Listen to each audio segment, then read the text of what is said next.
ಪ್ರಾರಂಭ ಶಂಕರಾಚಾರ್ಯ ಮಧ್ಯಮ ಅಸ್ಮದಾಚಾರ್ಯ ಪರ್ಯಂತ ನಾವು ಕೈವಲ್ಯ ಉಪನಿಷತ್ತು ಪ್ರಾರಂಭ ಮಾಡಿದ್ದೀವಿ. ಕೈವಲ್ಯ ಉಪನಿಷತ್ತಿನ ಶಾಂತಿ ಪಾಠವನ್ನ ಓಂ ಭದ್ರಂ ಕರ್ಣೇ ವಿಷ್ಣುಯಾಮ ದೇವಾಃ ಭದ್ರಂ ಪಶ್ಯೇಮಾಕ್ಷಭಿರ್ಯಜತ್ರಾಃ ಸ್ಥಿರೈರಂಗೈಃ ತುಷ್ಟುವಾಗಂ ಸಸ್ಪನೋಭಿಃ ವ್ಯಶೇಮ ದೇವಹಿತಂ ಯದಾಯುಃ ಸ್ವಸ್ತಿ ನ ಇಂದ್ರೋ ವೃದ್ಧಶ್ರವಾಃ ಸ್ವಸ್ತಿ ನಃ पूषा विश्ववेदाः स्वस्ति नस्ताक्षो अरिष्टनेमिः स्वस्ति नो बृहस्पतिर्ददातु ओम शांति शांति ಶಾಂತಿ ಪಾಠದ ಅರ್ಥವನ್ನು ಆಮೇಲೆ ಬರ್ತದ ಹೇಳ್ತೀನಿ. ಇನ್ನೊಮ್ಮೆ ಹೇಳೀನಿ. ಮುಂಡಕ ಉಪನಿಷತ್ತು ಹೇಳೋದಾದಾಗ ಹೇಳಿದ್ದೀನಿ, ಇನ್ನೊಮ್ಮೆ ಹೇಳ್ತೇನೆ. ಇಂದಿನ ದಿವಸ ನಾವು ಏನೇನು ಅಭ್ಯಾಸ ಮಾಡಿದ್ವಿ ಅಂದ್ರೆ, ಕರ್ಮದ ಫಲಗಳು ಮೂರವ. ಆ ಫಲಗಳಿಗೆ ನಾವು ಏನಂತೇವಿ? ಪುರುಷಾರ್ಥ ಅಂತೇವಿ, ಕರ್ಮ ಅಂತ ಕಾಮಗಳಂತ ಹೇಳ್ತೀವಿ. ಅವುಗಳ ಬಗ್ಗೆ ಎಲ್ಲ ವಿಚಾರ ಹೇಳ್ಕೊಂಡು ಈ ಕರ್ಮಗಳಿಂದ ಫಲ ಏನದ, ಧರ್ಮ ಅಂತ ಕಾಮಗಳು ಏನದಾವ, ಇವುಗಳಲ್ಲಿ ಮೂರು ದೋಷ ಅದಾವ ಅಂತ ಹೇಳಿದ್ದೆ ನಾವು ಹಿಂದಿನ ಉಪನಿಷತ್ನಾಗ ಹೇಳಿದ್ದೆ. ನೆನಪಿರ್ಬಹುದು. ಒಂದು ಟೂಕಿನೂ ಹೇಳ್ಕೊಟ್ಟಿದ್ದೆ ನಾನು, ಬ್ಯಾಡ್ ಅಂತ ನೆನಪಿಟ್ಕೊಡ್ರಿ. ಬ್ಯಾಡ್ ಅಂತ BAD ಬ್ಯಾಡ್ ಅಂತ ನೆನಪಿಟ್ಕೊಡ್ರಿ. ಅಂದ್ರ ಆ ಶಬ್ದಗಳ ನಿಮಗೆ ದೋಷದವು ಅಂದ್ರ, ಬಿ ಅಂದ್ರ ಬಂಧಕತ್ವಂ, ಎ ಅಂದ್ರ ಅತೃಪ್ತಿಕರತ್ವಂ, ಡಿ ಅಂದ್ರ ದುಃಖ ಮಿಶ್ರಿತತ್ವಂ. ಅಂದ್ರ ಇವೆಲ್ಲ ಭೋಗಗಳ ಬಹಳ ಚಲೋ ಅದಾವ, ಆದ್ರ ದೋಷಗಳಿಂದ ಕೂಡ್ಯಾದ. ಮತ್ತ ದೋಷರಹಿತವಾದಂತಹದ್ದು ಏನಾದ್ರೂ ಇದೆ ಏನು ಅಂದ್ರ ಐತಿ, ಅದು ಮೋಕ್ಷ ಅಂತ. ದೋಷರಹಿತವಾದಂತಹದ್ದು ಬೇಕಂದ್ರೆ ಅದ್ರಾಗಿ ದೋಷಗಳಿಲ್ಲ, ಅದು ಬಂಧಿಸೋದು ಇಲ್ಲ, ಅಲ್ಲಿ ತೃಪ್ತಿ ಅನ್ನೋದು ಇರ್ತದ. ಆ ನಂತರ ಅದು ದುಃಖ ಮಿಶ್ರಿತ ಕೂಡಿರಂಗಿಲ್ಲ, ಅದು ಕೇವಲ ಸುಖ ಇರ್ತದ ಅಂತ ಸ್ವರೂಪ ಐತಿ. ಅದನ್ನ ಮೋಕ್ಷ ಅಂತಾರ ಅನ್ನುವಂಥದ್ದನ್ನ ಈಗ ಮುಂದೆ ಹೇಳೋದ. ಇದೇ ವಿಷಯವನ್ನ ಮುಂದುವರಿಸ್ತಾ ಇವತ್ತಿನ ದಿವಸ ಏನ್ ಹೇಳ್ತಾರೋ ಅಂತಂದ್ರೆ, ಅದರ as we have discussed the three intrinsic deficiencies Palatrayam, we have seen these in the introduction of previous three Upanishads. ಹಿಂದಿನ ಮೂರು ಉಪನಿಷತ್ತುಗಳ ಅಭ್ಯಾಸ ಮಾಡುವುದರೊಳಗೆ ಕರ್ಮ ಫಲಗಳಲ್ಲಿ ಮೂರು ದೋಷಗಳದಾವ ಹೇಳಿವಿ. I know you have got a very good memory ಅಂತಾರಪ್ಪ ಅವರು. ನಿಮ್ಮ ನೆನಪಿಟ್ಟುಕೊಂಡಿರ್ತೀರಿ, ನೀವೆಲ್ಲ ಬಹಳ ಜಾಣರದಿರಿ.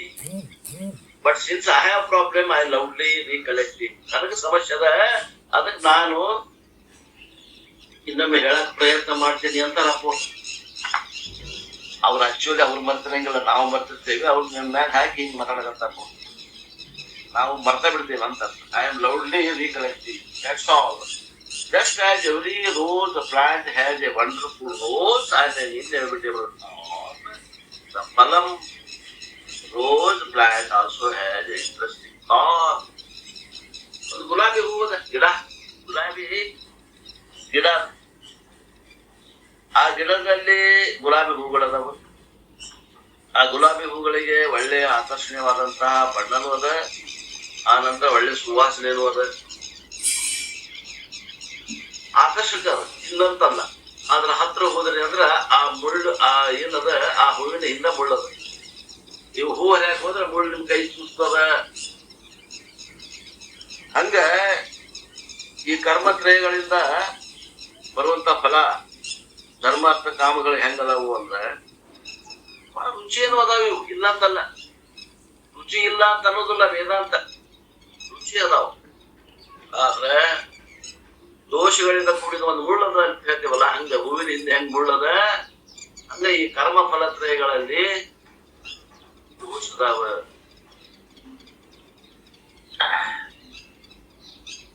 From the distance we see wonderful, attractive and fragrant rose. ದೂರದಿಂದ ನೋಡಿದ್ವಿ ಅಂದ್ರ ಬಹಳ ಚಂದದ ಹೂ, ಎಲ್ಲರನ್ನು ಆಕರ್ಷಣೆ ಮಾಡುವಂತ ಸಾಮರ್ಥ್ಯ ಅದ, ಒಳ್ಳೆ ಸುಗಂಧ ವಾಸನೆ ಅದ. ಯಾರಿಗೆ? ಆ ಹೂವಿಗೆ, ಆ ಗುಲಾಬಿ ಹೂವಿಗೆ. But man we rush and embrace it. ಯಾವಾಗ ನಾವು ಅದಕ್ಕೆ ಹೋಗಿ ಹಿಡ್ಕೊಳಕ್ ಹೋಗ್ತೀವಿ ಅವಾಗ ಅದು ಮುಳ್ಳು ಚೂಸ್ತದೆ. We intensely feel the thought. ಈ ಅನುಭವಕ್ಕನ ಏನಂತಾರಪ್ಪ ಅಂದ್ರ ಮುಂದಕ್ಕೆ ಉಪನಿಷತ್ತಾಗ ಪರೀಕ್ಷ ಲೋಕಾನ್ ಕರ್ಮಚಿತಾನ್ ಬ್ರಾಹ್ಮಣ ನಿರ್ವೇದ ಮಾಯಾ. ಮುಂದಕ್ಕೆ ಉಪನಿಷತ್ತು 1ನೇ ಅಧ್ಯಾಯ 2ನೇ ವಲ್ಲಿ 12ನೇ ಶ್ಲೋಕ ನೋಡ್ರಿ, ಅಭ್ಯಾಸ ಮಾಡಿವಿ ನಾವು. ಅವ ವಿವೇಕಿ ಏನ್ ಮಾಡ್ತಾನಂತಂದ್ರ ಈ ಸಂಸಾರ ಅನ್ನುವಂಥದ್ದು, ಈ ಪ್ರಪಂಚ ಅನ್ನುವಂಥದ್ದು ಎಲ್ಲೇ ಧರ್ಮ ಅಂತ ಕಾಮಗಳು ಗುರಿಯಾಗ್ಯಾವ, ಅವು ಬಹಳ ರಂಜನೀಯ ಕಾಣ್ತಾವ ಕಣ್ಣಿಗೆ, ಸುಖದ ಸ್ವರೂಪನ ಕಾಣ್ತಾವ ಎಲ್ಲರಿಗೂ. ಅಜ್ಞಾನಿಗಳಿಗೆ ಅಷ್ಟ ಅಲ್ಲ, ಇವತ್ತೇನು ಜ್ಞಾನಿಗಳಾಗಿ ಅವ್ರಿಗೂ ಹಂಗ ಕಾಣ್ತದ. ಆದ್ರೆ ಅವ್ರ ಹತ್ರ ಹೋದ್ಮ್ಯಾಗ ಮುಳ್ಳು ಚುಚ್ಚದಲ್ಲ, ಹಂಗ ಇವ್ರಿಗೆ ಗೊತ್ತಾಗೈತಿ, ಅವ್ರಿಗೆ ಗೊತ್ತಾಗಿಲ್ಲ ಇಷ್ಟೇ. ಮುಳ್ಳು ಚುಚ್ಕೊಂಡ್ಮ್ಯಾಗ ಇವ್ರಿಗೆ ಗೊತ್ತಾಗೈತಿ, ಮುಳ್ಳು ಚುಚ್ಚಿದ್ರು ಅವ್ರಿಗೆ ಗೊತ್ತಾಗಿಲ್ಲ. ಇದು ಚುಚ್ತದ, ಇದ್ರಾಗ ಏನೋ ದೋಷದ ಅಂತ ಅವ್ರು ಹಿಂಸರ್ದಾರ ಹೊತ್ತು ಅವ್ರೇನ ಸುಖ ಇಲ್ಲ ಅಂತ ಹಿಂಸರ್ದಿಲ್ಲಪ್ಪ. ತಿಳ್ಕೊಡ್ರಂತ an intelligent sattvik human being called brahmana. ನೋಡ್ರಿ, ಬ್ರಾಹ್ಮಣ ಅಂತಂದ್ರೆ ಇಲ್ಲಿ ಏನ್ ಹೆಸರು ಹೇಳ್ಯಾರ? ಇಂಟೆಲಿಜೆಂಟ್, ಜಾಣ ಅದನ್ನ. ಒಮ್ಮೆ ಪೆಟ್ಟ ತಿಂತಂದ್ರೆ ಅದನ್ನ ನೆನಪಿಡಿಕೊಳ್ಳುವಂತ ಸಾಮರ್ಥ್ಯ ಇದ್ದಾವ. ಸಾತ್ವಿಕ ಹ್ಯೂಮನ್ ಬೀಯಿಂಗ್, ಸತ್ವಗುಣ ಪ್ರಧಾನ ಇದ್ದಂತಹ ಒಬ್ಬ ಮನುಷ್ಯ. ಏನನ್ಬೇಕು? ಬ್ರಾಹ್ಮಣ. ಯಾವ ತಾಯಿ ತಂದೆ ಆದ್ರೆ ಹುಟ್ಟಿರಲಿಲ್ಲ, ಅವನು ಬ್ರಾಹ್ಮಣ ಅನ್ಬೇಕು. ಇದು ವೇದ ಅಂತಂದ್ರೆ definite. In due course of time after learning from life experience, ಜೀವನದಲ್ಲಿ ಬರುವಂತಹ ಘಟನೆಗಳಲ್ಲಿ ಎದುರಿಸಿ ಅನುಭವ ಪಡೆದ ನಂತರ ಅವ ಏನ್ ಮಾಡ್ತಾನಂತಂದ್ರ, ಓ ಧರ್ಮ ಅರ್ಥ ಕಾಮಗಳಲ್ಲಿ ಸುಖ ತೋರ್ದಂಗ ಆಗ್ತದ, ಸುಖ ನಿಜವಾಗಿ ಇಲ್ಲ ಅಂತ ಗೊತ್ತಾಗ್ತದ. ಯಾರಿಗ್ ಗೊತ್ತಾಗೈತ್ರಿ? ಸಂಸಾರದಲ್ಲಿ ಸುಖ ಇಲ್ಲ ಅನ್ನುವಂಥದ್ ಮಾತು ಯಾರಿಗ್ ಗೊತ್ತಾಗೈತಿ? ಕೈ ಹತ್ರಿ ಅಂದಿಸ್ತೀವಿ ನೋಡು.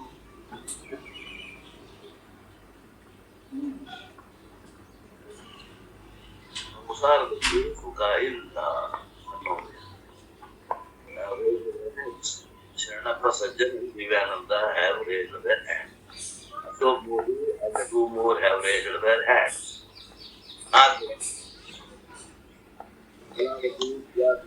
Radha have raised their hands. Ashok Kumar, Sabara, 8 more have raised their hands. Very good. So it means if you have got a ಮಲದೋಷ ನಿವೃತ್ತಿ ಆಗ್ಯದ ಅಂತ ತಗೋಬೇಕು. ಇಷ್ಟೆಲ್ಲ ಯಾರ್ಯಾರು ಕೈ ಎತ್ತೀರಿ ಅವರಲ್ಲಿ ಮಲದೋಷ ನಿವೃತ್ತಿ ಆಗ್ಯದ. ವಿಷಯಗಳಲ್ಲಿ ಸುಖ ಇಲ್ಲ, ಒಂದ್ ವೇಳೆ ಸುಖ ಇದ್ರು ಕೂಡ ಅದು ನನ್ನದೇ ಸುಖ ಅಲ್ಲಿ ಪ್ರತಿಬಿಂಬಿಸ್ತಾ ಇದೆ ಅಂತ ತಿಳ್ಕೊಂಡವ್ರು ಮನದೋಷ ನಿವೃತ್ತಿ ಆಗ್ಯದ ಅಂತ. ಒಂದೇ ಸ್ಟೆಪ್ ದಾಟೇವಿ ಅಂತ. ನೋಡ್ರಿ ನೀವು, ಇದರ್ ಆಲ್ ರೇರ್ ಪೀಪಲ್. ಇವರೆಲ್ಲ ಏನಂದ್ರೆ ಬಹಳ ವಿರಳ ಜನ ಹೆಂಗ್ ಸಿಕ್ಕೋ ವಿಷಯಗಳಲ್ಲಿ ಸುಖ ವೃದ್ಧಿ ಮಾಡೋರ ಬಹಳ ಜನ ಅದಾರ ಜಗತ್ತಾಗ. ಹೇಳ್ತಾರ ಅವರದ್ದು ವಿಷಯ ಹೇಳ್ತಾರ ಮುಂದೆ. After learning from the life experience comes the conclusion. ಒಂದು ವಿಚಾರ ಮಾಡಿ ಒಂದು ನಿರ್ಧಾರಕ್ಕೆ ಬರ್ತಾನವ. ಆ ವಿವೇಕಿಯಾದಂತಹ ಪುರುಷ ತನಗೆ ಜೀವನದಾಗ ಅನುಭವವನ್ನ ನೋಡಿ ಒಂದು ವಿಚಾರಕ್ಕೆ ಬರ್ತಾನೆ. ಏನಪ್ಪ ಅಂತಂದ್ರೆ, ಫಲತ್ರಯಗಳ ಹ್ಯಾವ್ 3 ಇಂಟ್ರಿನ್ಸಿಕ್ ಡಿಫೆಕ್ಟ್ಸ್. ದೋಷತ್ರಯಂ ಏನದಾವ ಧರ್ಮ ಫಲತ್ರಯಗಳು, ಇವು 3 ದೋಷ ಅದಾವ. ಧರ್ಮದಲ್ಲಿಯೂ ದೋಷದ, ಅರ್ಥದಲ್ಲಿಯೂ ದೋಷದ, ಕಾಮದಲ್ಲಿಯೂ ದೋಷದ. ಇದು ತಿಳ್ಕೊಳ್ತಾನ. ಆ ದೋಷಗಳು ಯಾವುವು? ದುಃಖ ಮಿಶ್ರಿತತ್ವಂ. ಇಲ್ಲಿ ನೆನ್ಪಿಡಾಕ BAD ಅಂತ ಹೋಗೋಣಂದ್ರೆ ಮೊದಲ BS ಹೋಗ್ಬಿಡು. ಬಿ ಅಂದ್ರೆ ಏನು? ಬಂಧಕತ್ವಂ. ಯಾಕಡೆ ಪುಸ್ತಕದ ಆ 3ಕ್ಕೆ ಬಂದ್ಬಿಡಿ. ಬಂಧಕತ್ವಂ ಅದನ್ನ this is the third and last ದೋಷ ಅಂತಾರು. ನಾವು ಮೊದಲ ಬಂದ್ಬಿಡ್ಬೋದು. ಯಾಕಂದ್ರೆ ನಾವು ನೆನಪಿಟ್ಕೊಳಕ BAD ಮಾಡೀವಿ. ಬಿ ಯಾವ್ದೆಲ್ಲ ಬದಲಾಗಬಲ್ಲ ನೋಡಿ ಏನ್ ಮಾಡೋದು, ನೆನಪಿಟ್ಕೊಂಡ್ರೆ ಸಾಕಲ್ಲ. The karmaphala will lead from dependence to more dependence. ಕರ್ಮಫಲ ಏನ್ ಮಾಡ್ತದ ಅಂದ್ರ ಬಂಧಿಸ್ತದ ನಮ್ಮ. ಅಂದ್ರೆ ಅದು lead to from dependence to more dependence. ಒಬ್ಬರ ಮ್ಯಾಗ ಅವಲಂಬನೆ ಇದ್ದಾವ, ಹಲವಾರು ಮ್ಯಾಗ ಅವಲಂಬನೆ ಆಗ್ಬೇಕಾಗ್ತದ. ಕರ್ಮ ಕರ್ಮ ಕರ್ಮ ಕರ್ಮ.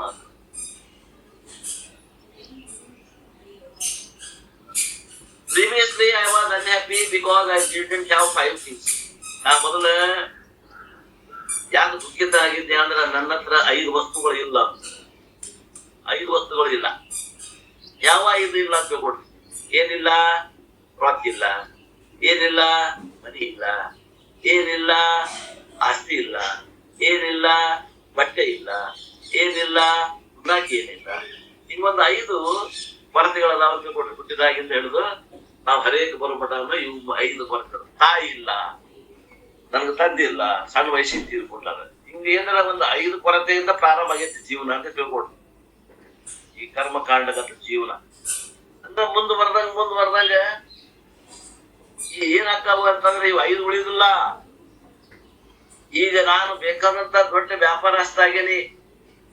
ನನಗ ಆಳು ಕಾಳು ಮನಿ ಬಂಗ್ಲೆ ಎಲ್ಲ ಅದ. ಆದ್ರ ಈಗ ನಾನು ಯಾರ ಮೇಲೆ ಡಿಪೆಂಡ್ ಆಗ್ಬೇಕಂತ I am unhappy because I lac 50 things. ನನಗೆ 50 ವಸ್ತುಗಳಿಂದ ಕೊರತೆ ಅದ. ಕೆಲ್ಸಕ್ಕೆ ಬರೋದು ಸರಿಯಾಗಿ ಕೆಲ್ಸಕ್ಕೆ ಬಂದಿಲ್ಲ. ಪ್ರೊಡಕ್ಷನ್ ಸರಿಯಾಗಿ ಆಗ್ತಾ ಇಲ್ಲ. ಸರಿಯಾಗಿ ಸೂಪರ್ವಿಷನ್ ಆಗ್ತಾ ಇಲ್ಲ. ಕಂಪ್ನಿ ಇದ್ರೆ ಮಂತನ ಸರಿಯಾಗಿ ನೀರು ಹುಡುಕಕ್ ಆಗ್ತಾ ಇಲ್ಲ. ಇದನ್ನ ಸಮಸ್ಯೆ ಇದ್ರು ಈಗ 50 ಆಗ್ಯಾವ. ಹಿಂಗ ಕಡಿಮೆ ಸಮಸ್ಯೆಯಿಂದ ಹೆಚ್ಚಿಗೆ ಸಮಸ್ಯೆ ಕಡೆ ಒಯ್ತದೆ ಕರ್ಮ. ತಿಳ್ಕೊಡ್ರಿ, ಈ ರೀತಿ ಬಂಧಿಸ್ತದ ಅದು ಬಂಧಕತ್ವಂ. So number of things I need to be comfortable has only increased. ಮೊದಲು 2 ಬಟ್ಟೆ ಇದ್ವಲ್ಲ ಸಾಕಾಗಿತ್ತು ನನಗೆ. ಈಗ 20 ಬಟ್ಟೆ ಆದ್ರೂ ಸಾಲುದಿಲ್ಲ. ದಿನಕ್ಕಲ್ರಿ ಒಂದ್ ತಿಂಗಳಿಗೆ 30 ದಿವಸಕ್ಕೆ ಒಂದು 30 ಬಟ್ಟೆ ಬೇಡ ಅಂದ್ರೆ ಒಂದು 30 ಪ್ಯಾಂಟು, 30 ಶರ್ಟ್, ಒಂದು 30 ಸೀರೆ. ಹೆಣ್ಮಕ್ಳಿಗಂತೂ 365 ಸೀರೆ ಬೇಕು. ಯಾಕಂದ್ರೆ ಒಂದ್ ದಿನ ಉಡ್ತಿದ್ದು ಇನ್ನೊಂದ್ ದಿನ ಉಡ್ಬಾರ್ದು ಅಂತಾರ. ನಮ್ಗಂತೂ ಗೊತ್ತಿಲ್ಲ. ಮತ್ತ ನಮ್ಮ ಮನೆಯವ್ರು ಹಂಗೇನಿಲ್ಲ. ಅದನ್ನ ಅವ್ರ ಹಂಗ ನಾ ಹೇಳ್ತಾ ಇದ್ದೀನಿ. ಒಂದು 350 ಸೀರೆ ಬೇಕು ಹೆಣ್ಮಕ್ಳಿಗೆ. ಗಣಮಕ್ಳಿಗೆ ಆದ್ರೆ ಒಂದು 25 ಪ್ಯಾಂಟ್ ಬೇಕು. ಒಂದು 30 ಪ್ಯಾಂಟ್, 30 ಶರ್ಟ್ ಬೇಕು. ಮೊದಲು ಒಂದು ಒಗ್ಯಾಕ ಒಂದು ಮೈ ಮ್ಯಾಗಿದ್ರೆ ಸಾಕಂದಾವ.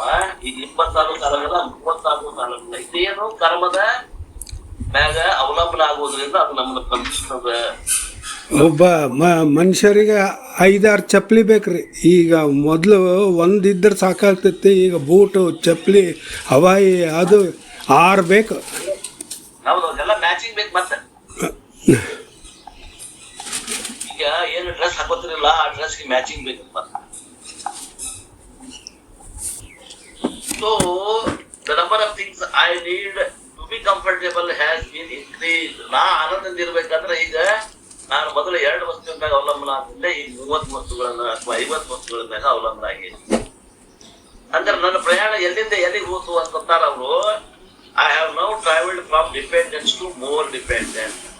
ಮೊದಲ ಕೆಲವೇ ವಿಷಯಗಳ ಮ್ಯಾಗೆ ಅವಲಂಬಿತನಾಗಿ ನನ್ನ ಜೀವನ ಸಾಗುತ್ತಿದ್ದೆ. ಈಗ ಹಲವಾರು ವಿಷಯಗಳ ಮ್ಯಾಗ ಅವಲಂಬಿತನಾಗಿ ಜೀವನ ಸಾಗಿದ್ದೇನೆ. My aim is to travel from dependence to independence. Instead of going forward, I am going backward. ನೋಡ್ರಿ, ನನ್ನ ಗುರಿ ಏನದ? ನಾನು ಮತ್ತೊಬ್ಬರ ಮ್ಯಾಗ ಅವಲಂಬನ ಆಗದೇನೆ ಸ್ವತಂತ್ರವಾಗಿ ಬದುಕುವುದು ಏನಾರ ಇರ್ತದ್ರ ಅದಕ್ಕಂತಾರ ಪ್ರಗತಿ. ಮತ್ತೆ ಇದು ಏನಾಗತ್ತೈತಿ? ಈಗ ನಾವೇನ್ ಮಾಡಾಕತ್ತೇವಿ? ಪ್ರಗತಿಯ ಹೊಂದಾಗತ್ತೇವಿಯೋ ಏನು ಅಪ್ರಗತಿ ಹೊಂದಾಗತ್ತೇವಿಯೋ ಅಂತ ವಿಚಾರ ಮಾಡಿದ್ರ ಆಮೇಲೆ ಯಶಸ್ಸಿಲ್ರಿ. ಇದು ಫೇಲ್ಯೂರ್ ಅಂತಾರ ಅಪ್ಪೋರು. ವಿಚಾರ ಮಾಡಿ ನೋಡ್ರಿ. ನಾವು 5 ವಸ್ತುಗಳ ಮ್ಯಾಗ ಅವಲಂಬಿತ ಇದ್ದವ್ರು ಇವತ್ತು 50 ವಸ್ತುಗಳ ಮ್ಯಾಗ ಅವಲಂಬನ ಅದೇವಿ. ಕರೆಂಟ್ ಹೋತಂದ್ರೆ ಜೀವ ಕಳ್ಕೊಂಡಂಗ ಆಗ್ತದ. ಧಾರಾವಾಹಿ ನೋಡೋರು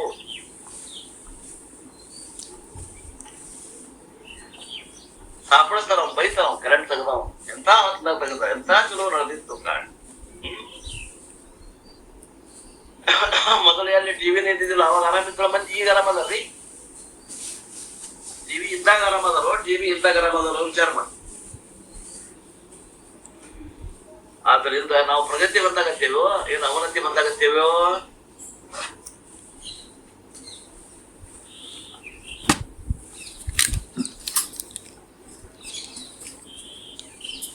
ಎಷ್ಟು ಸುಧಾರಣೆ ಆಗೈತಪ್ಪ. ಈಗ ಎಲ್ಲ ರೆಡಿಮೇಡ್.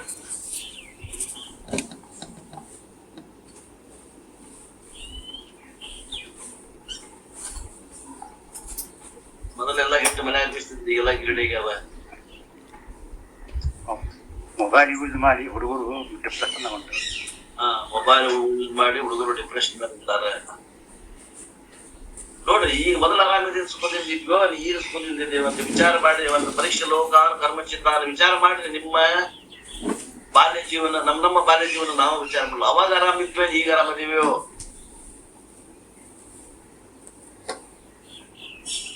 ಅವಾಗ ನಮ್ಮ ಬೇಡಿಕೆ ಬಾಳ ಇದ್ವ, ಈಗ ನಮ್ಮ ಬೇಡಿಕೆ ಬಾಳ ಅದಾವೋ? ವಿಚಾರ ಮಾಡ್ರಿ ಅಂತ. ಕಣ್ಣು ಮುಂಚೆ ನಿಮ್ ಕಣ್ ಕಟ್ಟಿಯನ್ನು ನಾವ್ ಹೇಳಾಗತ್ತಲ್ಲ, ಕಣ್ಣು ಒಂದೇ ವಿಚಾರ ಮಾಡಿ ಹೇಳ್ರಿ ಅಂತ ಹೇಳ್ತಾರ. ಸೊ ಈಗ ನಮ್ದು ಪ್ರಗತಿ ಒಳಗದನು, ನಮ್ದು ದಾರಿ ಅಪ್ರಗತಿ ಒಳಗದನು. ಸಕ್ಸಸ್ ಕಡೆ ಐತೋ ಫೇಲ್ಯೂರ್ ಕಡೆ ಐತೋ ನಮ್ದು ಪ್ರಯಾಣ?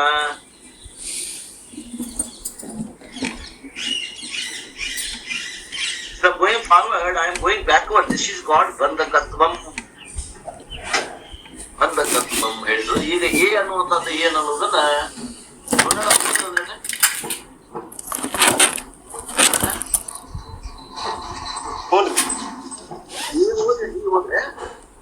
ಹಾ ಓದ್ತೇನೆ. ಎಲ್ಲಿ ಬಿಟ್ರಿ?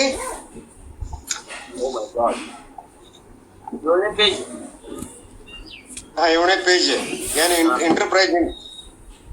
7ನೇ ಪೇಜ್ನಾಗ ಅತೃಪ್ತಿಕರತ್ವ ಐತ್ ನೋಡ್ರಿ ಮೇಲೆ. ಹಾ ಅತೃಪ್ತಿರು ಅಂಡ್ ದುಃಖ ಮಿಶ್ರಿತಂ. ಅದೇ ಹೇಳ್ಬೇಕು ಮುಂದೆ. Students also come up. Okay. ಮ್ಯಾರಿನ್ ಸಾಲಿಂದ ಓದ್ತೀನಿ, ನೀವು ಓದಿ. Students once told me that if you rearrange these 3 dosas and take the first letter in English, easy to remember. ಬ್ಯಾಡ್ ಅನ್ನುವಂಥದ್ದು ಈಗಾಗಲೇ ಗುರುಗಳು ಹೇಳಿದ್ದಾರೆ. ಬಂಧಕತ್ವಂ, ಅತೃಪ್ತಿಕರಂ, ದುಃಖ ಮಿಶ್ರಿತಂ. ಇವು 3 ದೋಷಗಳು ಪ್ರತಿಯೊಂದರಲ್ಲಿ ಕರ್ಮದಲ್ಲಿ ಕೂಡಿದಾವೆ. ಅವು ಬಂಧನಕ್ಕೆ ಕಾರಣ ಆಗ್ತಾವ ಮತ್ತು ಅತೃಪ್ತಿಯನ್ನು ಉಂಟು ಮಾಡ್ತಾವ ಮತ್ತು ದುಃಖ ಮಿಶ್ರಿತದಾವೆ. ಸುಖ ದುಃಖಾದಿಗಳ ಮಿಶ್ರದಿಂದ ಕೂಡಿದಾವೆ. Students also come up with nice suggestions. Thus we have discussed karmatrayam, phalatrayam and dosatrayam. This is what Veda Purva Bhava Karma Kanda brings for us. ಇದನ್ನು ಈ ಪೂರ್ವದಲ್ಲಿ ವೇದಕಾಂಡದಲ್ಲಿ ವೇದ ಪೂರ್ವ ಭಾಗದಲ್ಲಿ ನಾವು ಇದನ್ನೆಲ್ಲ ನೋಡ್ಕೊಂಡು ಬಂದೀವಿ. ಕರ್ಮತ್ರಯಂ, ಫಲತ್ರಯಂ, ದೋಷತ್ರಯಂ. ಈಗಾಗಲೇ 3 ದೋಷಗಳನ್ನು ಹೇಳಿದರು.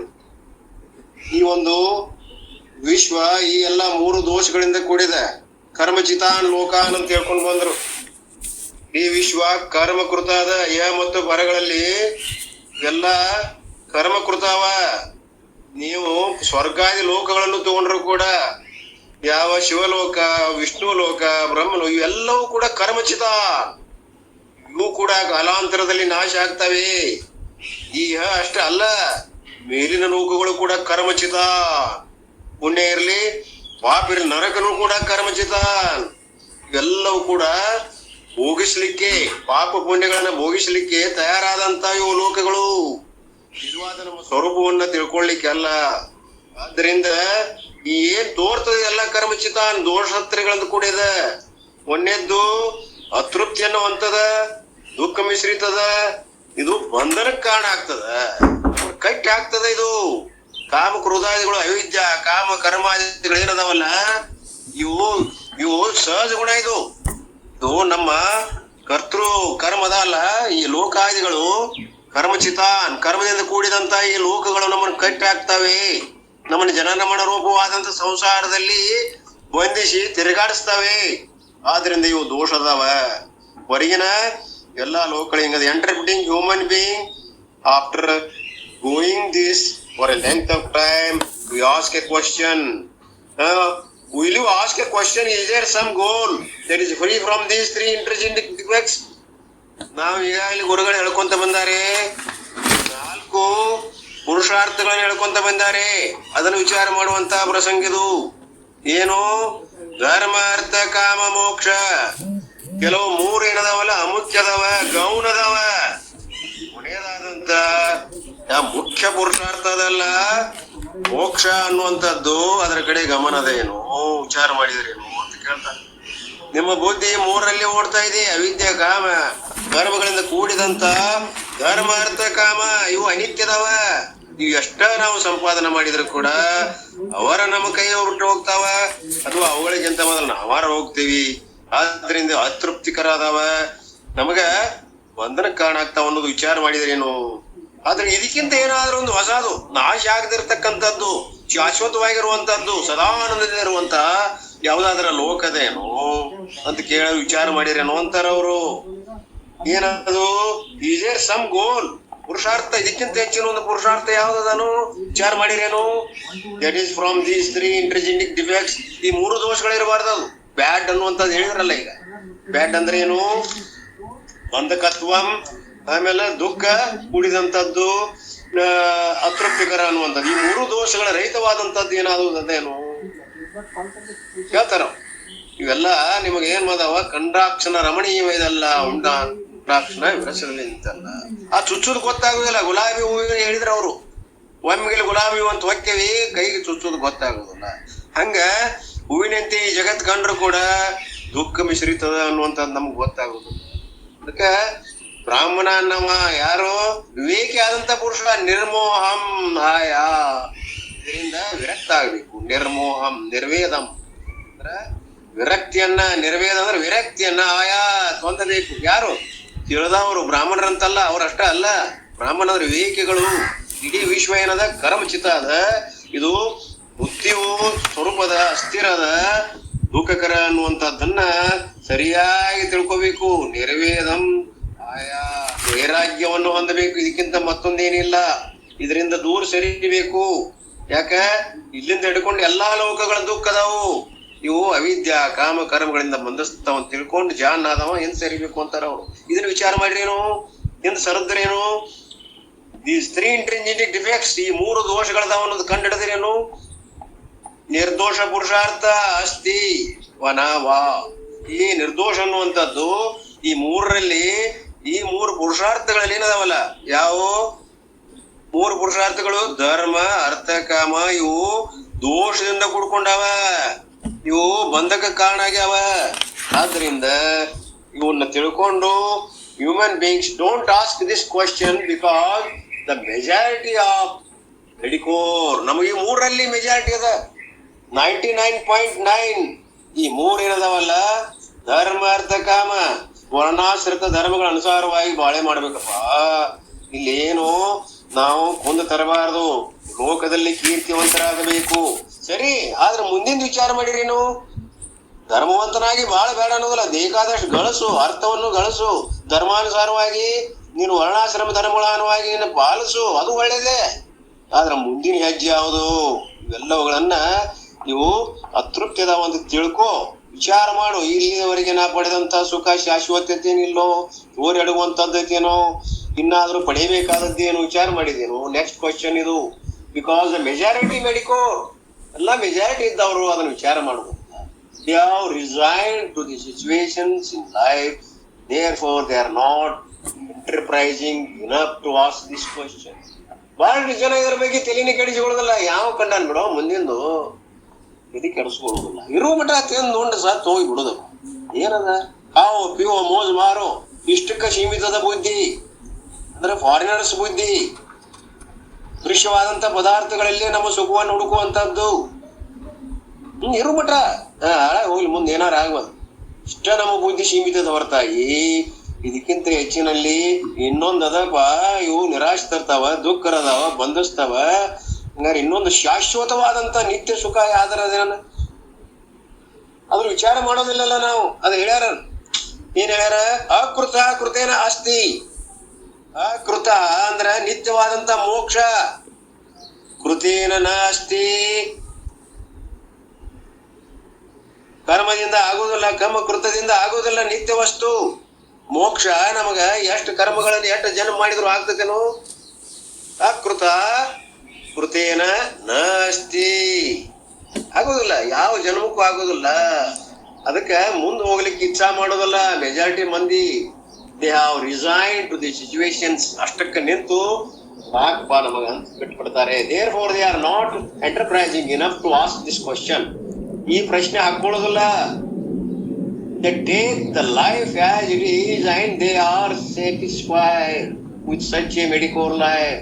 ಈಗ ಒಂದು ಯಾಂತ್ರಿಕವಾದ ಜೀವನದಲ್ಲಿ ಸಾಕಷ್ಟು ವಿಷಯ ವಸ್ತುಗಳನ್ನು ಗಳಿಸಿ, ಅಷ್ಟೇ ಅಲ್ಲ ಮುಂದ್ ಕುಂತ ಉಣ್ಣುವಂಗ ಎಷ್ಟೋ ಜನ್ಮಗಳಿಗೆ ತಲೆಮಾರುವರೆಗೆ ಗಳಿಸಿ ಅವನು ಸ್ಟಾಕ್ ಮಾಡಿ ಬಿಟ್ಟು ಹೋಗಿಬಿಡುದು. ಏನದ ಮಕ್ಕಳು ಮರಿ ಸುಖದಿಂದ ಇರಬೇಕು, ನಾನು ಸುಖದಿಂದ ಇರ್ಬೇಕಂತೇಳಿ ಸಾಕಷ್ಟು ವಿಷಯ ವಸ್ತುಗಳನ್ನು ಗಳಿಸಿ ಅವ್ರಿಗೆ ಪಾಪಾದಿಗಳನ್ನು ಮಾಡ್ಲಿಕ್ಕೆ ಆಶೀರ್ವಾದ ಮಾಡಿ ಕೊಟ್ಟು ಮುಂದಿನ ಜನಾಂಕ ಇವು ಹೋಗಿಬಿಡ್ತಾವೆ. ಇವ್ರಿಗೆ ಮುಂದಿನ ಏನದ ಅನ್ನೋದ ಗೊತ್ತಾಗುದು. The life as it is, ಜೀವನ ಹೆಂಗದ ಹಂಗ ತಗೊಂಡ್ಬಿಡ್ತಾರ ಅವರು. ಅಂಡ್ ದೇ ಆರ್ ಸ್ಯಾಟಿಸ್ಫೈಡ್, ಅಷ್ಟಕ್ಕ ತೃಪ್ತಿ ಆಗ್ತಾರ ಅವರು with such a mediocre life. ಯಾಂತ್ರಿಕ ಜೀವನ ಇದು. By the time they discover these facts, they are ready for the diamond jubilee. 75 years of age ನಾವೆಲ್ಲ ಬಂದೇವಿ. 60ರಿಂದ ಹಿಡ್ಕೊಂಡು 70, 75 ಡೈಮಂಡ್ ಜುಬ್ಲಿ ಆಚರಿಸಕ್ ಬಂದೇವಿ. 75 ಹೋಗ್ಯದ ಈಗ. ನಾವು ಈಗ 76ರ ಕಾಲಿಗೆ ಡೈಮಂಡ್ ಜುಬ್ಲಿ ಆದ್ರೂ ಕೂಡ ನಮಗೆ ಇನ್ನೂ ನಿಜವಾದ ಸುಖ ಎಲ್ಲಿದ, ವೆರಿ ಇಸ್ ಹ್ಯಾಪಿನೆಸ್ ಅನ್ನೋದು ಗೊತ್ತಾಗಿದೆ. Independent of external conditions ಗೊತ್ತಾಗಬಲ್ದು.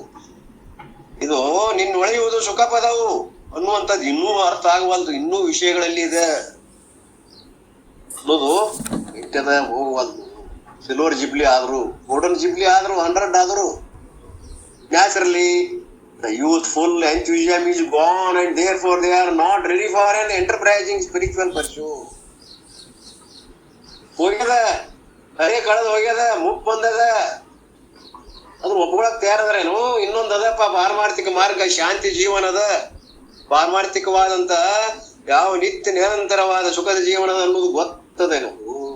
ಇಲ್ಲ, ಅವರು ಒಪ್ಲಿಕ್ಕೆ ತಯಾರಿಲ್ಲ. They are not ready for N enterprising spiritual pursuit. ಆಧ್ಯಾತ್ಮಿಕ ಜೀವನಕ್ಕೆ, ಶಾಂತ ಜೀವನಕ್ಕೆ ಕಾಡಿರ್ಲಕ್ಕೆ ಅವ್ರ ಮನಸ್ಸು ಒಪ್ತಾ ಇಲ್ಲ, ಮಠಕ್ಕೆ ಬರ್ತಾ ಇಲ್ಲ, ಸತ್ಸಂಗದಲ್ಲಿ ಪಾಲ್ಗೊಳ್ತಾ ಇಲ್ಲ. ಯಾಕೆ? ಅವ್ರ ಮನಸ್ಸು ಒಪ್ತಾ ಇಲ್ಲ. They only have one prayer. ಅವ್ರಿಗೆ ಏನ್ ಅನಿಸ್ತದ, ಒಂದು ಪ್ರಾರ್ಥನೆ ಮಾಡ್ತಾರಂತ, I should die soon I not come back. ಸತ್ ಹೋಗ್ಬೇಕಪ್ಪ, ಏನ್ ದುಃಖ ಅದ, ಏನದ ಇದ್ರಾಗ, ಒಳ್ಳೆ ಬರಬಾರ್ದಪ್ಪ ಈ ಕಷ್ಟ ಜೀವನ, ಇಷ್ಟ ಅನಿಸ್ತದ ಅಂತ. ಇನ್ನೊಂದು ಐತಿಪ್ಪ ಅನ್ನೋದು ಕಾಲಿಡಾಕ್ ಹೋಗುದಿಲ್ಲ. ಈ ಜೀವನ ಕೊನೆಗೆ ಅನಿಸ್ತದ, ದುರ್ಧರವಾದಂತ ಈ ದುಃಖಕರವಾದಂತ ಜೀವನ ಸಾಕಪ್ಪ, ಇನ್ನೇ ಮುಟ್ಟಬಾರ್ದಪ್ಪ, ಇದನ್ನ ನೋಡಾಕ್ ಕಣ್ ಮುಂದೆ ಏನ್ ನೋಡ್ತಾ ಇದ್ದೀನಿ, ಅಯ್ಯೋ ನೋಡಬಾರ್ದು, ಮುಟ್ಟಬಾರ್ದು ಅನಿಸ್ತದ. ಆದ್ರೆ ಇನ್ನೊಂದದ, ಭವ್ಯವಾದಂತ ದಿವ್ಯವಾದಂತ ಪಾರಮಾರ್ಥಿಕ ಜೀವನ ಅದ ಅನ್ನೋದು ಗೊತ್ತಿಲ್ಲ, ಹೆಜ್ಜೆ ಇಡೋದು ಗೊತ್ತಿಲ್ಲ. You don't have to think of there is a short cut like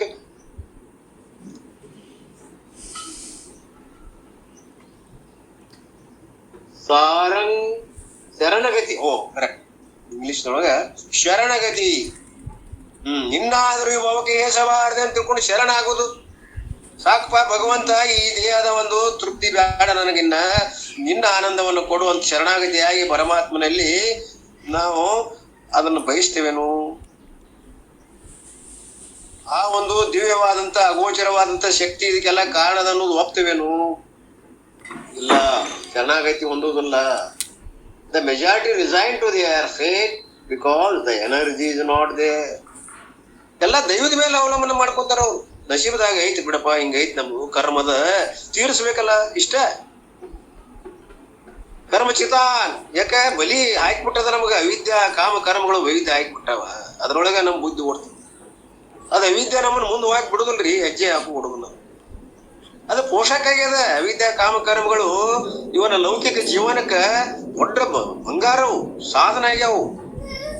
ನಾವು ಸ್ವಲ್ಪ ಮುಂದೆ ಹೋಗ್ಬೇಕಂದ್ರೆ ಹಿಡಿದು ಹೇಳ್ತೇವೆ.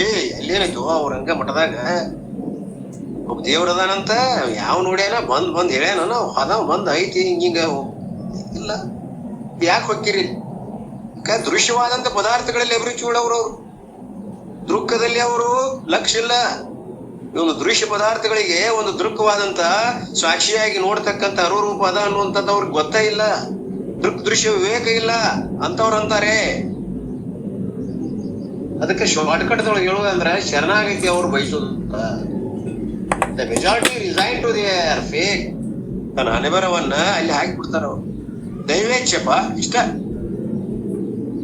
ನಾ ಮಾಡಿಕೊಂಡದ್ದು ನಾವು ನಾಕ್ತೀನಿ, ದೈವ ಮೀರಿ ಒಂದ್ ಅದಪ್ಪ ಅನ್ನುವಂಥದ್ದು ಇಲ್ಲ.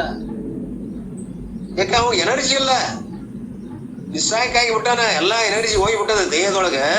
ನಾವು ಮಾಡಾಕ ಅಸಮರ್ಥದನ, ವಿಚಾರ ಮಾಡಕ್ಕೂ ಅಸಮರ್ಥ ಆಗತ್ ಬುದ್ಧಿ. ಬುದ್ಧಿ ಬಹಳ ವೀಕ್ ಆಗ್ತದ ವಯಸ್ಸಿನಲ್ಲಿ. ಏನಾದ್ರೂ ಗಳಿಸಿದ್ರ ನಾವು ಅರೆ ವಯಸ್ಸಿನೊಳಗೆ ಗಳಿಸ್ಬೇಕು. ಈಗೆಲ್ಲ ಕಣ್ಣಿಗೆ ಕಾಣೋಂಗಿಲ್ಲ, ಏನೆಲ್ಲ ಹೋಗ್ಬಿಟ್ಟಾವ, ಜರ್ಜರ್ ಆಗಿಬಿಟ್ಟಾವ ಇಂದ್ರಿಯಗಳು. ಏನಾಗ್ತದೆ? That is why in the olden days they married early. ಅದಕ್ಕೆ ಆದಿ ಕಾಲದಲ್ಲಿ ಹಿಂದಿನ ಜನರು ಏನ್ ಮಾಡ್ತಿದ್ರು, ಬೇಗ ಲಗ್ನ ಆಗ್ತಿದ್ರು. 18 ವರ್ಷ 20 ವರ್ಷ ಲಗ್ನ ಆಗ್ಬಿಟ್ಟಿದ್ರು. ಅಂದ್ರೆ 40 ವರ್ಷ ಅಥವಾ 35-40 ವರ್ಷಕ್ಕೆ 1-2 ಮಕ್ಕಳು ನಡೋದು ವಾನಪ್ರಸ್ಥಕ್ಕೆ ಬರ್ತಿದ್ರು. ಯಾಕೆ? ಇದ್ರ ಮಟ್ಟ ಗೊತ್ತಾಗ್ತಿತ್ತು ಪ್ರಪಂಚದ್ದು. ಶೈಶವೇ ವಿದ್ಯಸ್ತ ಅಭ್ಯಾಸನಾಂ ಯೌವನೇ ವಿಶೇಷಿಣಾಂ ವೃದ್ಧಾಪ್ಯೆ ಮುನಿವೃತ್ತಿನಾಂ ಯೋಗೀನಾಂ ತಿತನುತ್ತಜ ಅನ್ನುವಂತ ಪದ್ಧತಿ ಇತ್ತಾಗ. 4 ಆಶ್ರಮಗಳ ಪದ್ಧತಿ ಇದ್ದು. ಈಗ ಅದಾವೇನು? ಎಲ್ಲಿ ಆಶ್ರಮ, ಎಲ್ಲಿದು ಕಾವೋ ಪಿವೋ ಬಂದಾಗ ಎಲ್ಲಿದು ಫಾರಿನ್ ಸಂಸ್ಕೃತಿ ಒಳಗೆ ಮಾರು ಹೋಗಿ ಬಿಟ್ಟೇವ್ ನಾವು. ಆದ್ದರಿಂದ ಈ ಒಂದು ಸಂಸ್ಕೃತಿ ಬೇಕು ನಮಗ. ಅರ್ಲಿ ಏಜ್ ಒಳಗೆ ಮದುವೆ ಆಗಿತ್ತು. ಈಗ ಆಯುಷ್ಯ ಬಹಳ ಕಡಿಮೆ ಅದ, 60. ಆದ್ರಿಂದ ಅದನ್ನ ಹೇಳಕ್ ಬರೋದಿಲ್ಲ, ಎಲ್ಲಾ ವಿಚಿತ್ರದ ಆಗಿತ್ತ. ಏನು ಓಲ್ಡನ್ ಡೇಸ್ ಒಳಗ ದೌಡ ಲಗ್ನ ಆಗಿ 45 ವರ್ಷಕ್ಕೆಲ್ಲ ಮುಗಿಸಿ ವಾನಪ್ರಸ್ಥದಿಂದ ಮುಂದೆ ಸನ್ಯಾಸಾಶ್ರಮಕ್ಕೆ ಬರ್ತಿದ್ರು. ಮತ್ತ ಬಾಲ್ಯದಲ್ಲಿ ಏನ್ ಮಾಡ್ತಿದ್ರು, ಯೋಗ ಅಭ್ಯಾಸವನ್ನು ಮಾಡ್ತಿದ್ರು. ಋಷಿ ಕುಲಗಳಿಗೆ ಹೋಗಿ, ಆಶ್ರಮಗಳಿಗೆ ಹೋಗಿ ತಮಗೆ ಬೇಕಾದಂತ ವಿದ್ಯೆನ 64 ವಿದ್ಯೆಗಳಲ್ಲಿ ಯಾವ ವಿದ್ಯೆ ತಮಗ ರುಚಿ ಅದೋ ಆ ವಿದ್ಯೆಗಳನ್ನ ಕಲಿತು ನಿಪುಣರಾಗ್ತಿದ್ರು. ಯೌವನೇ ವಿಶೇಷಣ. ಮುಂದೊಂದು ಲಗ್ನ ಆಗಿ ಅದರೊಳಗೆ ಎಷ್ಟು ದುಃಖ ಅದಪ್ಪ, ಎಷ್ಟು ಸುಖ ಅನ್ನೋದು ತಿಳ್ಕೊತಿದ್ರು. ಅಂದ್ರೆ ಇದು ದುಃಖದ ಅಂತ ತಿಳ್ಕೊಂಡವ್ರು ವಾನಪ್ರಸ್ಥಕ್ಕೆ ಬಂದ್ಬಿಡ್ತಿದ್ರು. ಅಲ್ಲಿ ನಿರಂತರವಾಗಿ ವಿಚಾರ ಮಾಡಿ ಅರಣ್ಯದಲ್ಲಿ ತಿಳ್ಕೊಂಡು ಗುರು ಶರಣಾಗತರಾಗಿ ತಮ್ಮ ಸ್ವರೂಪ ತಿಳ್ಕೊಂಡು ಉದ್ಧಾರ ಆಗ್ತಿದ್ರು, ಸನ್ಯಾಸ ಜೀವನಕ್ಕೆ ಬರ್ತಿದ್ರು. ಇದದ ಈಗ ನಮ್ಗೆ 75 ಅದು. ವಾನಪ್ರಸ್ಥ ಅನ್ನೋದು ಇನ್ನೂ ಬಂದಿಲ್ಲ. ಆಶ್ರಮ ಪದ್ಧತಿ ನಾವು ಹಿಡ್ಕೊಂಡಿಲ್ಲ, ಇನ್ನು ಗೃಹಸ್ಥೊಳಗ ಇದೀವಿ. ಇಲ್ಲ, ಗೃಹಸ್ಥ ಬಿಟ್ಟು ಬಾ ಅಂತ ಹೇಳಿಲ್ಲ ಅದು. ಹೆಣ್ಣರ ಮಕ್ಕಳು ಕರ್ಕೊಂಡ ಅವ್ರು ವಾನಪ್ರಸ್ಥ ಮಾಡ್ತಿದ್ರು ಮೊದಲ. ಈಗ ನಾವು ಮಾಡ್ತೀವೇನು? ಮಕ್ಕಳು ಮೊಮ್ಮಕ್ಕಳು ಹಂಗ ಹೊಂಟು ಬಿಟ್ಟದ ನಮ್ಗೆ. ವರ್ಷದ ಹಂಗ ಮೊಮ್ಮಕ್ಕಳು ಅದನ್ನ ನಿರ್ಲಿಪ್ತ ಆಗಿ ಸಾಕಪ್ಪ ಅಂತ ತಿಳ್ಕೊಂಡು ನಿಮಗ ನಮ್ಮನ್ನು ಫ್ರೀಯಾಗಿ ಬಿಟ್ಟು ಬಿಡ್ರಿ. ನಾವು ನಿರಂತರವಾಗಿ ಮೌನ ಸ್ಥಿತಿಯೊಳಗ ಸಾಧನ ಅನ್ನುವಂತ ಗರಡಿಯೊಳಗ, ಪರಮಾರ್ಥ ಸಾಧನ ಅನ್ನುವಂತ ಗರಡಿಯೊಳಗ ಬಂದು ಸಾಧನವನ್ನ ನಾವು ಹೊಂದೇವೇನು ಈ ವಯಸ್ಸಿನಾಗರ ಅಂತಾರ ಅವರು. You are grandmother. The advantage is that you get vairagyam 40 ವರ್ಷಕ್ಕಂದ್ರೆ ವೈರಾಗ್ಯ ಬರ್ಬೇಕು ನಮಗ. Because you are a grandmother by 40. 40 ವರ್ಷಕ್ಕ ಅಮ್ಮ ಆಗಿಬಿಡ್ತಿದ್ವಿ ನಾವು. ಆಗ 40 ವರ್ಷಕ್ಕೆ ಅಮ್ಮ ಆಗ್ಬೇಕಂತ. ಇನ್ನೂ ಏನಾಗಿದ್ದೀವಿ? ಗೃಹಿಣಿ ಆಗಿದ್ದೀವಿ. ನಾವು a person may get married for the first time at 40. ನಾವು 40 ವರ್ಷಕ್ಕೆ ಲಗ್ನ ಆದ್ರೆ ಏನಾಗ್ತದ? By the time he becomes grandfather or grandmother. Here 80 years old, by the time vairagyam comes. ನಾವು ಈ ರೀತಿ ನಾವು ಬಹಳ ದೀರ್ಘ 60, 40, 50, 40 ವರ್ಷ 35 ವರ್ಷ ಲಗ್ನ ಆದ್ರೆ ನಮ್ಗೆ ವೈರಾಗ್ಯ ಯಾವಾಗ ಬರ್ಬೇಕು? 80 ವರ್ಷಕ್ಕೆ ಬರ್ಬೇಕನು? 45 ವರ್ಷಕ್ಕಂದ್ರೆ ವೈರಾಗ್ಯ ಬರ್ಬೇಕು ಬೇಗ ಲಗ್ನ ಆಗಿ. ನಾವು 40 ವರ್ಷಕ್ಕೆ ಲಗ್ನ ಆಗಿ ವೈರಾಗ್ಯ ಕೊಡೋದು ಯಾವಾಗ? 80 ವರ್ಷಕ್ಕೆ. ಅವಾಗ ಏನ್ ಸಾಧನೆ ಮಾಡೋದದ ಅಂತ ಕೇಳ್ತಾರ ಅವರು. ಶಿ ಈಸ್ 80 years old ಆಗ. By the time vairagyam comes. ಅವಾಗ ವೈರಾಗ್ಯ ಬಂತಂದ್ರೆ ಪ್ರಯೋಜನ ಇಲ್ಲ. ಅವಾಗ ಬರ್ತದ ವೈರಾಗ್ಯ, ಎಲ್ಲಾ ನಿಂತಿರ್ತದ, ಕುಟ್ಟಿದ್ದಾಗಿರ್ತದೆ ಶರೀರ. ಈಗ ನಮ್ಗೆಲ್ಲ ಆಗ್ಯಾವಲ್ಲ ಹಂಗ. ಇಟ್ ಈಸ್ ಟೂ ಲೇಟ್ ನೋಡಪ್ಪ, ಬಹಳ ಲೇಟ್ ಮಾಡ್ಕೊಂಡಿವಿ. I do not know biologically whether it is right for the child to marry at 30, 40 or 50. Biologically ಅಂದ್ರೆ ಆ ಒಂದು ಜೀವ ಒಂದು ಇದಲ್ಲ, ನಿಯಮದ ಪ್ರಕಾರವಾಗಿ ನಾವು ಯಾವಾಗ ಮ್ಯಾರೇಜ್ ಆಗ್ಬೇಕು ಅನ್ನೋದು ಈಗ ಗುರುತಿಸ್ಕೊಂಡಾಕ ಆಗಬಾರ್ದು. 14ಕ್ಕೆ ಆಗ್ಬೇಕು, 15ಕ್ಕೆ ಆಗ್ಬೇಕು, 13ಕ್ಕೆ ಆಗ್ಬೇಕು. ಯಾವ್ದು ಒಳ್ಳೇದು ಯಾವ್ದು ಕೆಟ್ಟದ್ದು ತಿಳಿದಾಗೆ ಆಗಿಬಿಟ್ಟದ ಈ ಕಾಲದಲ್ಲಿ. So many questions are there. However, one advantage is that ಹಿಂಗ ಅನೇಕ ಪ್ರಶ್ನೆಗಳು ಬಂದ್ರು ಕೂಡ ಒಂದು ಅಡ್ವಾಂಟೇಜ್ ಅದ, ಲಾಭ ಅದ. ಯಾವ್ದದು? We have settled the children process we have got enough vairagyam and our health is reasonably good to pursue spirituality. ಆದ್ರೆ ಅಂಥವ್ರು ಕೂಡ ಒಂದು ಅಡ್ವಾಂಟೇಜ್ ಅವ್ರಿಗೆ ಆಗ್ತದೆ. ಯಾವುದು? ಮಕ್ಕಳದಾವ, ಮೊಮ್ಮಕ್ಕಳದಾವ, ನಮ್ಮ ಆರೋಗ್ಯ ಸರಿ ಅದ, ಎಲ್ಲಾ ಬರಬರಿ ಅದ ರೀ, ಎಲ್ಲಾನು ಸುಸಜ್ಜಿತದ. ಇದೊಂದು ಒಳ್ಳೇದ. ಎಲ್ಲ ಸುಸಜ್ಜಿತವಾಗಿರೋದು ಬಹಳ ಅದು ಬ್ಯಾಡ ಅನ್ನೋದಿಲ್ಲ. ಬೇಗ ಲಗ್ನ ಆಗಿ ನಾವು ಇದನ್ನ ಪಡೆದ್ರು ಕೂಡ, ಎಲ್ಲಾ ಪಡೆದ್ರು ಕೂಡ ಅದನ್ನು ಪಡೆದೈತ್ರಿ ವ್ಯರ್ಥ. ಯಾವುದು? ಪರಮಾರ್ಥ ಮಾರ್ಗಕ್ಕೆ ಬರ್ಲಿಲ್ಲ ಅಂದ್ರೆ ಇವೆಲ್ಲವನ್ನು ಪಡೆದು ಕೂಡ ವೈಭವ ಇರಬಹುದು, ಭಾಗ್ಯ, ಭೋಗ, ಏನ್ ಬೇಕಾದ್ ಮಾಡ್ಕೊಂಡಿರಿ ನಿಮ್ ವಯಸ್ಸಿನೊಳಗ. ಆದ್ರೆ ನೀವು ವೈರಾಗ್ಯಕ್ಕೆ ಬರ್ಲಿಲ್ಲ ಅಂದ್ರೆ ಎಲ್ಲ ವ್ಯರ್ಥ ಅಂತಾರ ಅವ್ರು. ವೈರಾಗ್ಯ ಅನ್ನೋದು ಬೇಕಲ್ಲ. ಯಾವಾಗ ಅದು ಬರುದು ನಿಮಗ? ಯಾವ ವಯಸ್ಸಿನಾಗ ಬರ್ಬೇಕು? ಆ ವಯಸ್ಸಿನಾಗ ಬಂದ್ರೆ ಒಳ್ಳೇದು. 45 ವರ್ಷಕ್ಕೆ ಬಂದ್ರೆ ನಿಮ್ಗೆ ಸಾಧನೆಗೆ ಅನುಕೂಲ ಆಗ್ತದ. 80 ವರ್ಷಕ್ಕೆ ವೈರಾಗ್ಯ ಬಂದ್ರ ಅವಾಗ ಬಂದ್ ನಾವು ಜಪ ಮಾಡಿದೀವಿ, ಹೋಗಿ ಮಠದಾಗ ಹೋಗಿ ಕುಂತೀವಿ ಅಂದ್ರೆ ಅಲ್ಲಿ ಅವ್ರಿಗೂ ಬ್ಯಾಸ. ನಾವು ನಿದ್ದೆ ಮಾಡಿ ಬರ್ತೇವೆ ಬೇಯಿಸ್ಕೊಂಡ. ಯಾಕ ಬುದ್ಧಿ ಏನಾಗ್ತದ? ಬ್ಯಾಸರ ಆಗ್ತದ. ಅದಕ್ಕೆ ಅವಳ ತಿಳ್ಕೊಳ್ಳುವಂತ ಶಕ್ತಿ, ಗ್ರಹಣ ಶಕ್ತಿ ಇರೋದಿಲ್ಲ. ಒಂದ್ ಅರ್ಧ ತಾಸು ಕೇಳ್ಬಿಡದ ಬುದ್ಧಿ ದಣು ಆಗ್ತದ್ರಿ. ಶರೀರ ಹೆಂಗ್ ದಣು ಆಗ್ತದಲ್ಲ, ಈಗ ನಾನ 1-1.5 ತಾಸು ಹಿಂಗೆ ಹೇಳ್ಕೊಂತ ಹೋದ್ರೆ ಬುದ್ಧಿಗೆ ದಣು ಆಗ್ತದ, ಹೇಳಾವು ದಣು ಆಗ್ತದ. ದಣು ಅನ್ನೋದು ಸ್ವಾಭಾವಿಕ ಅದ. ಇದು ಶರೀರ ಕಷ್ಟ ಅಲ್ಲ. ಮನುಷ್ಯಗೆ ಬಾಳ್ ಹೋದ್ರಿ ಕಣ್ ಮುಚ್ಚಿ ಬಿಡ್ತಾವ, ಬುಕ್ ಅಲ್ಲೇ ಬೀಳ್ತದ. ಈ ದಣಿವು ಅನ್ನೋದು ಈ ಪ್ರಪಂಚದ ಒಂದು ಸ್ಥಿತಿ ಇದು. ಆದ್ರೆ ನಮ್ಮ ಅಧ್ಯಾತ್ಮದಲ್ಲಿ ನಾವು ಆ ಒಂದು ಜ್ಞಾನಿಗೆ ದಣು ಅನ್ನೋದ ಇರುವುದಲ್ಲ. ಅವ್ ನಿತ್ಯ ತೃಪ್ತ. ಅದಕ್ಕೆ ದಣು ಆಗ್ಬೇಕ ಅವಾಗ. ಶರೀರ ಭಾವ ಇರುವುದಿಲ್ಲ, ಮನುಷ್ಯನ ಭಾವ ಇರುವುದಿಲ್ಲ, ಬಿಟ್ಟು ಆಚೆಗೆ ಬಂದಿರ್ತಾನವ. ದಣು ಅನ್ನೋದಿಲ್ಲ ಇಲ್ಲ ಅವಾಗ. ನಿತ್ಯ ತೃಪ್ತ ಇರ್ತಾನೆ. ಶರೀರ ಭಾವ ಬಂದ್ರೆ ದಣು ಆಗ್ತದ, ಮನುಷ್ಯನ ಭಾವ ಬಂದ್ರೆ ದಣು ಆಗ್ತದ. ಇರಲಿ. ಹಂಗ ನಾವು ನಮ್ಮ ಜೀವನವನ್ನ ಸೆಟಲ್ ಮಾಡ್ಕೊಳ್ಳೋದು. ಒಂದು ಡಿಸಿಪ್ಲಿನ್ ಬೇಕು ಜೀವನಕ್ಕೆ. ನಾವು ಒಂದು ಬುನಾದಿಯನ್ನು ಹಾಕೊಂಡು ಒಂದು ಶಿಸ್ತಿನ ಜೀವನವನ್ನ ಸಾಕಿದ್ದಾದ್ರೆ ಆಧ್ಯಾತ್ಮ ಸಾಧಿಸಕ್ ಬರ್ತದೆ. ಆ ಒಂದು ಶಿಸ್ತಿನ ಒಂದು ರೂಪರೇಷೆಗಳನ್ನ ಹಾಕೊಳ್ಳಿಲ್ಲ ಅಂದ್ರ, ಸರಿಯಾಗಿ ನಾವು ಕನ್ಸ್ಟ್ರಕ್ಷನ್ ಮಾಡ್ಕೋಬೇಕು ಬಿಲ್ಡಿಂಗ್ ಅಂದ್ರೆ ತಳಪಾಯದೊಳಗ ಅದಕ್ಕೆ ಸರಿಯಾಗಿ ನಕ್ಷಾ ಇರಬೇಕು. ಪೂರ್ವದಲ್ಲಿ ಯಾವ ನಕ್ಷೆಗೆ ಅನುಸಾರವಾಗಿ ಬಿಲ್ಡಿಂಗ್ ಆದ್ರೆ ಚಂದ ಆಗ್ತದ. ಹಂಗ ನಾವು ನಕ್ಷಾನೇ ಇಲ್ಲ ನಮಗ. ಗುರು ಸಾನ್ನಿಧ್ಯಕ್ಕೆ ಬಂದಿಲ್ಲ. ಅವ್ರ ಲೈಫ್ ಸ್ಟೈಲ್ ಹ್ಯಾಸ್ ಚೇಂಜ್. ನಮ್ ಲೈಫ್ ಸ್ಟೈಲ್ ಏನದಲ್ಲ, ಸ್ಟೈಲ್ ಏನದ ಚೇಂಜ್ ಆಗಿಬಿಟ್ಟದ. Because to get a good job ಏನಿಲ್ರಿ, ಚಲೋ ಒಂದು ಜಾಬ್ ಪಡಿಬೇಕು. We require higher education. ಬಹಳಷ್ಟು ಮಕ್ಕಳನ್ನ ಕಲಿಸ್ಬೇಕು, ಫಾರಿನ್ ಕಳಿಸ್ಬೇಕು. By the time we finish we are all well into the 20. ನಾವು ಇವನ್ನೆಲ್ಲ ಏನ್ ಮಾಡ್ಬೇಕು? 20 ವರ್ಷದೊಳಗೆ ಮುಗಿಸ್ಬೇಕು. ನಾವು ಕಲಿಯುದ 30 ವರ್ಷ ಆದ್ರೂ ಕಲಿಯುದ, 40 ವರ್ಷ ಆದ್ರೂ ಕಲಿಯುದ, ಎಲ್ಲ ಯಾವನ್ ಹೊರಟು ಹೋಗ್ತದೆ. ಎಲ್ಲ ಕಳ್ಕೊಂಡ್ಬಿಡ್ತೀವಿ. ಅಧ್ಯಾತ್ಮ ಜೀವನಕ್ಕೆ ಬರೋದು ಯಾವ? ಅವ ನೌಕರಿ ಹಿಡಿದು 35-40 ವರ್ಷ. ಇವು ನೌಕರಿ ಮಾಡಿಕೊಂತ ಲಗ್ನ ಆಗೋದು, ಕನ್ಯಾ ಒಬ್ರಿಗೆ ಶಿವಂಗಿಲ್ಲ. ಅದೊಂದು ಸಮಸ್ಯೆ. ಅತೃಪ್ತಿಕರ, ಒಟ್ಟು ಅತೃಪ್ತಿಕರ ರೀ ಜೀವನ. ಒಂದು ಪ್ಲಾನೇ ಇಲ್ಲ ಜೀವನಕ್ಕೆ. ಜಾಬ್ ಆತು, ಸಂಪತ್ತಾತು, ಬರೇ ಗಳಿಕೆ, ಉಳಿಕೆ, ಹೆಂಡ್ರು, ಮಕ್ಕಳು, ಇದ್ರಾಗ ಬುದ್ಧಿ ಓಡ್ತದ. ಪರಮಾರ್ಥಕ್ಕೆ ಬರುದು ಯಾವಾಗ? ವೆನ್ ಕ್ವಶನ್ ಹಾಕೊಂಡ್ರೆ by the time we finish ಎಲ್ಲ ಮುಗಿದು ಹೋಗ್ಬಿಡ್ತದ. We are well into the 20. Then by the time a person finds a match through horoscope or during is already 35. It's just side issue. The idea is that I should be healthy enough to ask a question. Is there nirdosha purushatma? ಇರ್ಲಿ, ನೀವು ಆದಷ್ಟು ಬೇಗ ಎಲ್ಲ ಮುಗಿಸಿಕೊಂಡು ಒಂದು ಸ್ಥಿತಿಗೆ ಬರಬೇಕು. ಹಂಗಾರೆ ಪುರುಷಾರ್ಥ ಅಂದ್ರೆ ಏನು? ಕೊನೆಯದಾದಂತ ಮೋಕ್ಷ ಪುರುಷಾರ್ಥಕ್ಕ ನಾವು ಹೆಜ್ಜೆ ಇಡುದು ಯಾವಾಗ?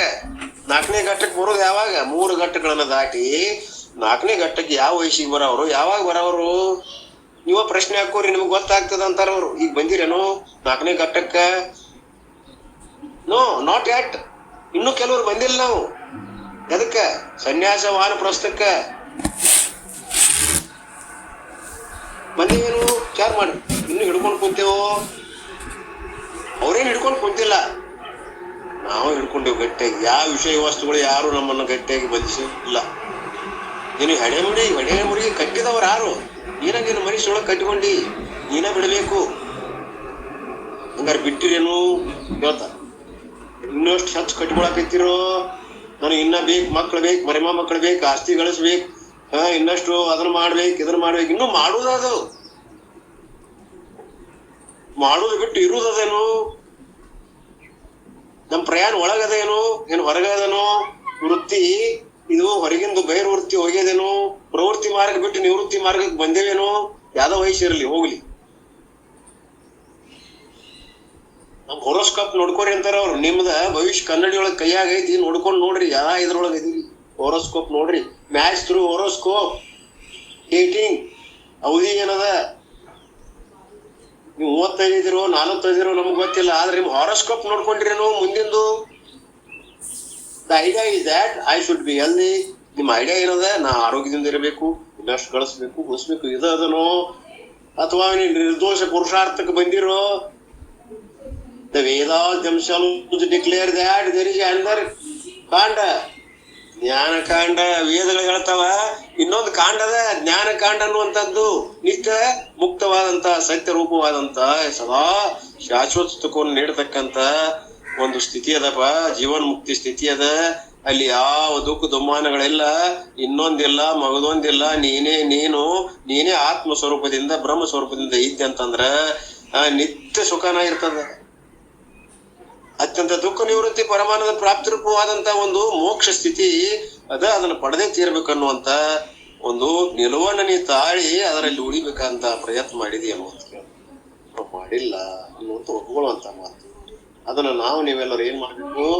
ಈ ಧರ್ಮ ಅರ್ಥ ಕಾಮ ಇಷ್ಟರಲ್ಲಿ ನಮ್ಮ ಬುದ್ಧಿ ಓಡಿಸದೆ ನಾಲ್ಕನೇದಾದಂತ ಪರಮ ಪುರುಷಾರ್ಥವಾದಂತ ಮೋಕ್ಷಕ್ಕ ನಾವು ಇನ್ನ ಮೇಲೆ ಯಾವುದೇ ವಯಸ್ಸಿರ್ಲಿ ಅದಕ್ಕೆ ಹೆಚ್ಚು ಗಮನ ಕೊಟ್ಟು ಅದರಾಗ ನಿತ್ಯ ನಿರಂತರವಾಗಿ ಉಳಿದು ಆ ಶಾಶ್ವತವಾದ ಸುಖವನ್ನ ಪ್ರಯತ್ನ ಮಾಡುವಂತದ್ದು ಬೇಕು. ಅದಕ್ಕೆ ಬೇಕಾದಂತ ಸಾಧನಗಳು ನಮ್ಮೆಲ್ಲರಿಗೂ ಲಭ್ಯದಾವ. ಮಠಮಾನ್ಯಗಳದಾವ, ಸಿದ್ಧಾರ್ಥ ಮಠದಂತವದಾವ, ಗುರುಗಳು ಸಿಕ್ಕಾರ, ನಾಮದಾರ್ ಅಂತವರು. ಅವರು ಕೂಡ ನಮಗೆ ನಿತ್ಯ ನಿರಂತರವಾಗಿ ಮೂಲೆ ಹೇಳ್ತಾ ಇದ್ದಾರೆ. ಆ ಒಂದು ಜ್ಞಾನವನ್ನ ನಾವು ಆದಷ್ಟು ಮನಃಪೂರ್ವಕವಾಗಿ, ಅಂದ್ರ ಅರ್ಥ ಹೃದಯ ಪೂರ್ವಕವಾಗಿ ಅದನ್ನ ಸಾಧನ ರೂಪದೊಳಗೆ ತಂದು ಮನಸ್ಸಾ ನಡಿಬೇಕು. ನಾವು ಇನ್ನೊಬ್ರು ಒತ್ತಾಯ ಕೈಲಿ ಬರುವುದಲ್ಲ. ನಾವು ಏನ್ ದೋಷ ಆಗ್ಯದಪ್ಪ ಅದನ್ನ ತಿದ್ದುಕೊಂಡು BAD ಅಂತ ಹೇಳಿರಲ್ಲ, ಇದ್ರೊಳಗೆ BAD ಕಾಣ್ಕೋಬೇಕು. BAD ಅನ್ನುವಂತ ತಿಳ್ಕೊಳ್ರಿ. ಮತ್ತೆ AS ಅನ್ನುವಂಥದ್ದು ನಾವು ಹೊಂದ್ಬೇಕಾಗ್ಯದ. ಸಾರದ ಈ ಎಲ್ಲಾ ಪ್ರಪಂಚ ದುಃಖದ ಮಿಶ್ರಿತ ಎಲ್ಲ ತಿಳ್ಕೊಂಡು ನಿತ್ಯ ಸತ್ಯ ಮುಕ್ತವಾದಂತ ಏಕರಸವಾದಂತ ಆ ಬ್ರಹ್ಮ ಸ್ವರೂಪವನ್ನು ಹೊಂದುವಂತ ಪ್ರಯತ್ನ ನೀವು ಕೂಡ ಮಾಡೋಣ ಅನ್ನೋ ಇಲ್ಲಿಗೆ 12 ತೊದಲುಗಳ ನುಡಿಗಳನ್ನ ಅವ್ರು ಬಿಟ್ಟು ಕೊಟ್ಟಂತ ವಿಷಯವನ್ನ ನನ್ನ ಬುದ್ಧಿಗೆ ತೋರಿಸಿದಷ್ಟು, ನನಗೆ ಅರ್ಥ ಆದಷ್ಟು ನಾನು ಹೇಳಿದ್ದೇನೆ. ಏನಾದ್ರೂ ತಪ್ಪುತಡೆಗಳಾದ್ರೆ ಹಂಸಕ್ಕೆ ಸೇರಿ ನ್ಯಾಯದಂತೆ ನನಗೆ ಕ್ಷಮಿಸಿ, ಒಳ್ಳೇದಾದನ್ನ ಸ್ವೀಕರಿಸಿ, ಅಲ್ಲದನ್ನ ನನಗೆ ಬಿಡ್ರಿ ಅನ್ನುವಂತ 2 ಮಾತುಗಳನ್ನ ಹೇಳಿ ತಮ್ಮ ಪಾದಕರ್ಪಿಸಿ ನನ್ನ ಮಾತಿಗೆ ವಿರಾಮ.